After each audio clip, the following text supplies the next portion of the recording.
ఆ రోజు మధ్యాహ్నం 1 గంట అవుతుంది. నాకు విపరీతంగా తలనొప్పి స్టార్ట్ అయింది. సరే ఇంటికి వెళ్ళిపోదాం కదా అని కాలేజీ నుంచి బయటకు వచ్చేసాను. ఇంటికి వెళ్ళే బస్సు ఎక్కాను. బస్సు ఎక్కిన తర్వాత వెనక సీటుకి ఆనుకొని కళ్ళు మూసుకొని అలా పడుకున్నాను.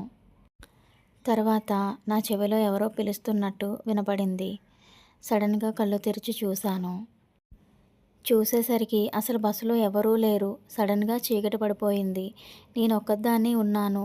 లాస్ట్ సీట్లో ఒకతను కూర్చొని నన్ను చూస్తున్నాడు. అతని వైపు చూస్తూ బస్సులో జనమంతా ఏమయ్యారు? ఇంత టైం అయిపోయిందేంటి? అప్పుడే చీకటి పడిపోయింది. మీరెందుకు దిగలేదు అని అడుగుతున్నాను. అయినా అతను ఏమీ సమాధానం చెప్పకుండా నన్ను అలాగే చూస్తున్నాడు. ఈలోపు డ్రైవర్ మాట్లాడుతూ, అక్కడ ఎవరున్నారు అసలు? ఎవరితో మాట్లాడుతున్నావు నువ్వు? బస్సులో నువ్వు ఒక్కదానివే ఉన్నావు అని అనేసరికి నాకు చాలా భయమేసింది.